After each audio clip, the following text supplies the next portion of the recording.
Welcome to the Collecting the Past podcast. Funded by the National Endowment for the Humanities and in partnership with the Flannery O'Connor Institute for the Humanities, this project paired students from Georgia College with community members to collect oral histories from individuals who either lived in Milledgeville during the heart of O'Connor's writing career or whose lives were shaped by events that took place during this period. Our goals with the project are to expand the existing historical narrative of our town by documenting unwritten life stories and creating a public digital archive. As you'll hear, the students had fun creating their own podcasts in the style of their choice. Like our narrators, each episode has its own personality. Hi, my name is Billy McKinley, a student in Professor Opperman's local history class. And with me I have Dutch Henderson. Dutch studied history at Georgia College and is an expert on the history of the Milledgeville area. We are standing on the west bank of the Oconee River looking downstream. The Old Hydroelectric Plant is just out of sight, also on the west bank. Out in the river you can see the remnants of a rock dam constructed in the early 19th century to direct more of the river flow to the west side of Buzzard Island in order to power a large grist mill called Trainer's Mill at the lower end of Buzzard's Island. And Trainer's Mill burned to the ground in the second decade of the 20th century. Later in the early 20th century, a brick dam was constructed in this area to direct the water towards the hydroelectric power plant, which was built on the same site as Trainer's Mill. The brick dam is no longer visible. If you look closely, you can see two turtles sunning themselves on a rock and enjoying the nice weather. And just saying how it's still doing its job today. Get the lens off? Yeah, this is showing how the rock dam is still sending the water over to this channel. Most of it. Is this the end of Buzzard Island right here?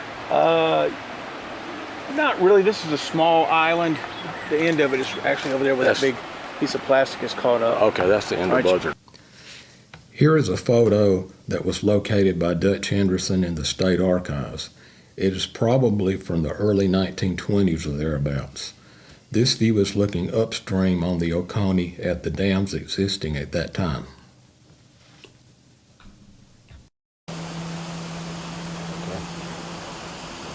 This is a view of the headwaters of this particular tail race. The dam is to our left and behind us, and the water's flowing straight down this direction.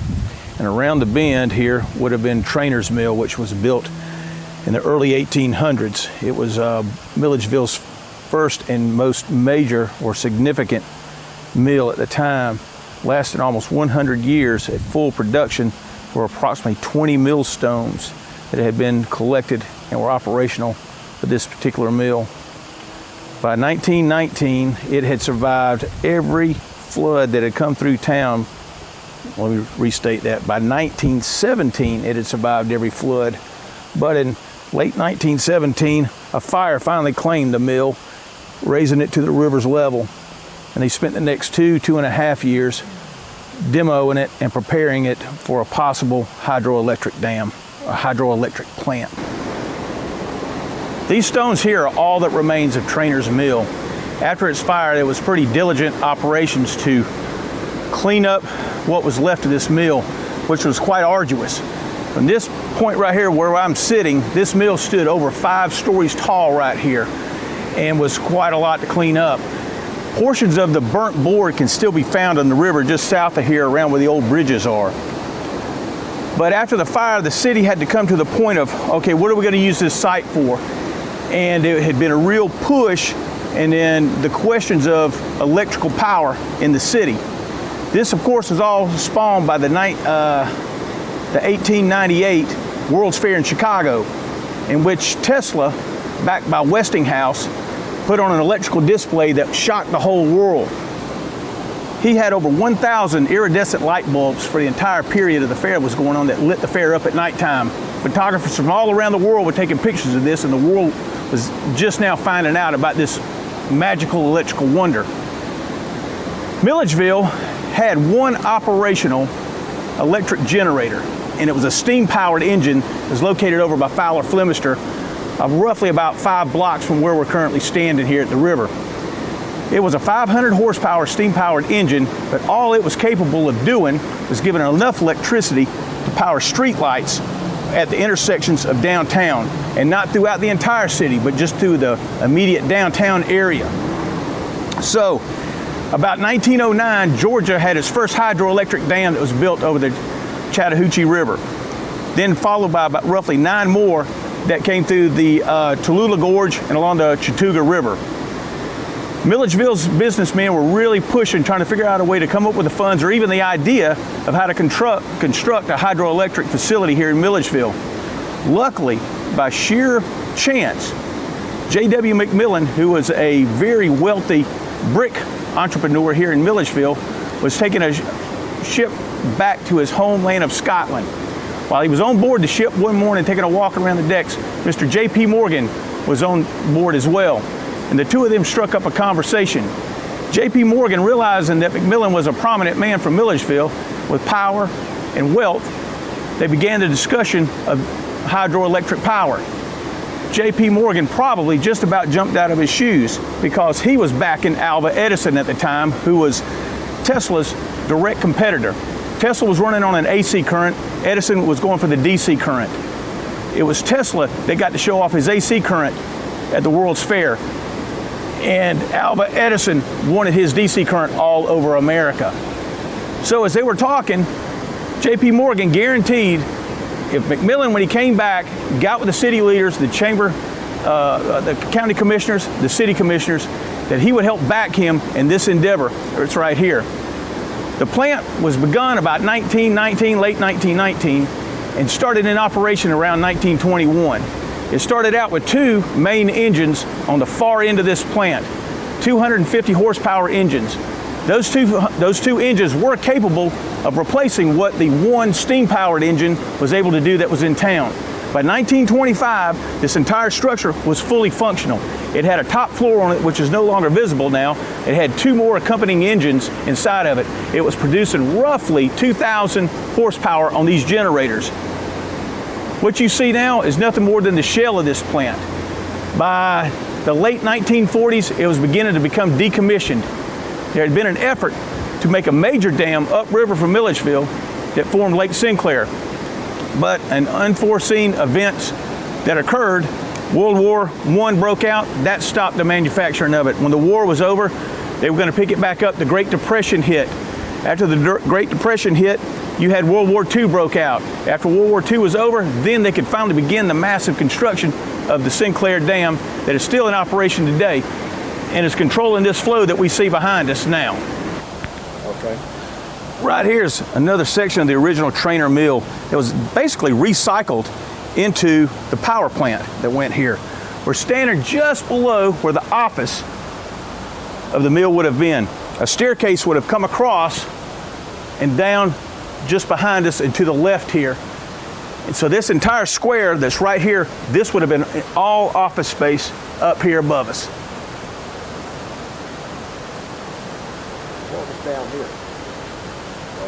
Nothing, a flood zone. It was basically, they had to have it up high enough so it wouldn't go underwater. They knew about the highest levels that this thing had flooded into, and that was it. They had no recordings of the water being higher than that right there. Laying in here in the bottom of them, you could see them, but they have since rotted away, and all that's left basically is the tops of these wheels, which would have been up another 10 feet up in the air. Each blade would have been about 10 foot in length. It basically looked like a paddle wheel on the back of an old Mississippi riverboat. Instead of rolling like a barrel, it was up on end and was spinning counterclockwise. They have wooden fins on it? Right, wooden fins, correct.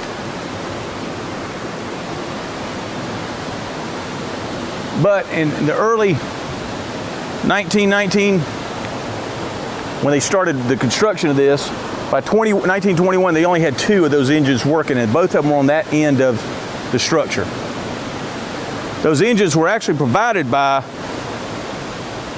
Edison himself with the help of J.P. Morgan, and that was per the discussion that was had with J.W. McMillan on board the ship when they were going to Scotland. And so everybody was just elated when they got the news of this when McMillan returned with it. Everybody was ready to go full bore. Mr. Kahn, who was probably one of the most prominent businessmen here in town, was probably the main or one of the main financial backers of this endeavor right here. It was a minimal charge to everybody every month to be able to get electricity in their house. But the big cost that was coming after this was to be able to get the wires run to everybody's house. Light bulbs were already ordered. Light bulbs were able to be bought in a handful of businesses here in town. And I would have liked to have been here the night that they hit the switch and lit everything up in town. I imagine you heard everybody in town cheering. Oh, yeah. I could just imagine that.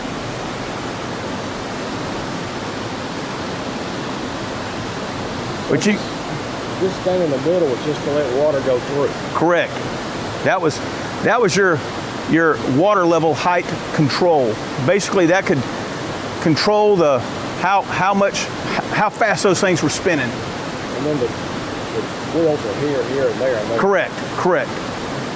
And that centerpiece was basically the overflow for it. Yeah. They didn't want it to creep up higher, but they had to be able to let this water out of here if it did. They didn't want it to push the structure over. And just over time, the third floor just collapsed. Well, what I think happened with that was the whole building was dismantled. What I think happened with it is I think the building was dismantled once the dam on Sinclair was being built. It was obsolete. Yeah. It could not generate near the horsepower that dam was going to be able to do. And so the engines were removed out of here, and who knows? I couldn't tell you. It's a possibility. Now I know that this right here, these structures coming out was kind of like a walkway where you could walk out onto it right here. But I think they were also used for hoisting the engines up and down. Since we're over land right here, that's what I think those were used for, to help get those things up there.